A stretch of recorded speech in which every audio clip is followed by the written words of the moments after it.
Textile sector উৎপাদিত পণ্যের বিক্রয় মূল্য কোনোভাবেই সমন্বয় করা হয় নাই। এতে করে স্পিনিং সেক্টর সহ সকল ব্যাকওয়ার্ড শিল্প মারাত্মকভাবে ক্ষতিগ্রস্ত হচ্ছে। তাই রপ্তানিকৃত পণ্যের সাথে সংশ্লিষ্ট সকল প্রতিষ্ঠানকে গ্যাস ও বিদ্যুৎ বিল থেকে 30% রিবেট দিয়ে আপৎকালীন সময় 2 বছরের জন্য প্রণোদনা দিতে হবে। প্রতিযোগী দেশগুলো এই ধরনের সুযোগ দিয়ে আসছে।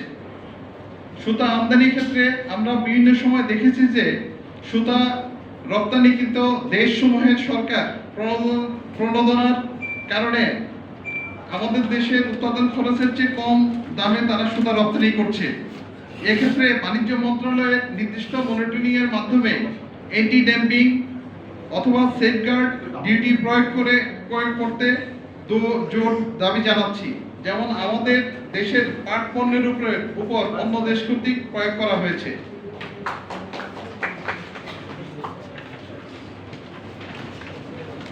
উল্লেখ্য, সম্প্রতি ইন্দোনেশিয়ার বাণিজ্য নিরাপত্তা committee KPPI cotton yarn spinning yarn আমদানির উপর নিম্নলিখিতভাবে সেফগার্ড শুল্ক আরোপ করছে।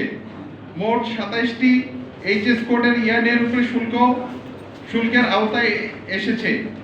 শুল্ক কার্যকর থাকবে 3 বছর, 30 অক্টোবর 2025 থেকে 29 অক্টোবর 2028 এই পর্যন্ত। প্রতি কেজি সুতা আমদানির উপর নিম্নলিখিত হারে শুল্ক আরোপ করেছে। প্রথম বছর প্রতি কেজিতে 45 সেন্ট, দ্বিতীয় বছর প্রতি কেজিতে 44 সেন্ট, তৃতীয় বছর প্রতি কেজিতে 43 সেন্ট।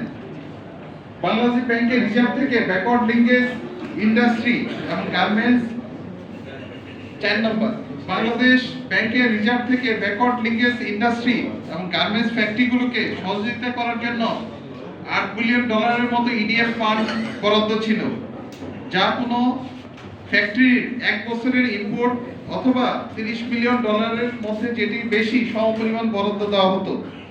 বর্তমানে আপৎকালীন সময় থেকে উত্তরণের জন্য আগামী 2 বছরের জন্য উপযুক্ত সুবিধা পুনর্বহাল করার জন্য আবেদন জানাচ্ছি। এক্সপোর্ট পণ্যের ক্ষেত্রে উৎপাদন খরচ 70% কাঁচামাল স্থানীয় উৎস থেকে খরচ করার জন্য দাবি জানাচ্ছি।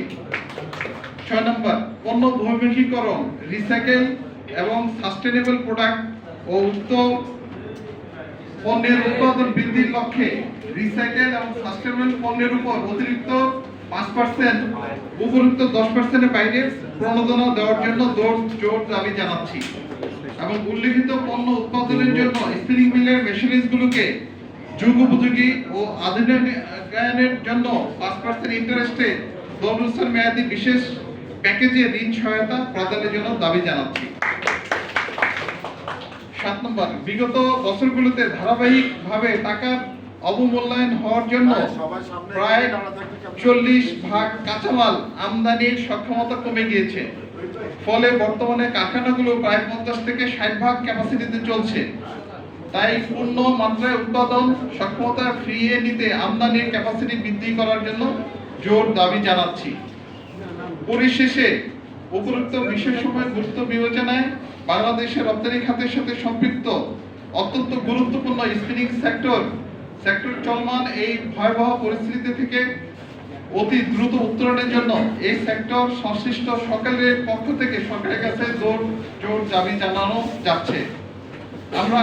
আমরা প্রত্যাশা করি সরকার এই বিষয়ে আন্তরিক হবেন এবং সমস্যা নিরসনে দ্রুত কার্যকর ব্যবস্থা গ্রহণ করবেন। নিবেদক, বাংলাদেশ স্পিনিং শিল্পের সকল শ্রমিক, কর্মচারী ও কর্মকর্তাবৃন্দ।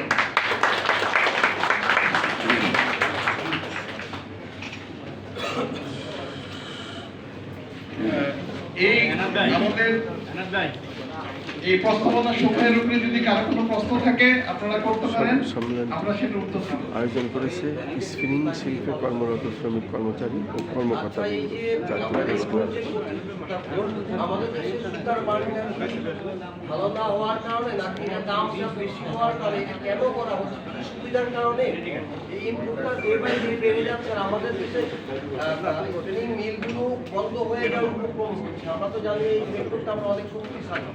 একসময় বুঝিয়ে বলেন। এই সেক্টরে 25% ইনসেন্টিভ দেওয়া হতো।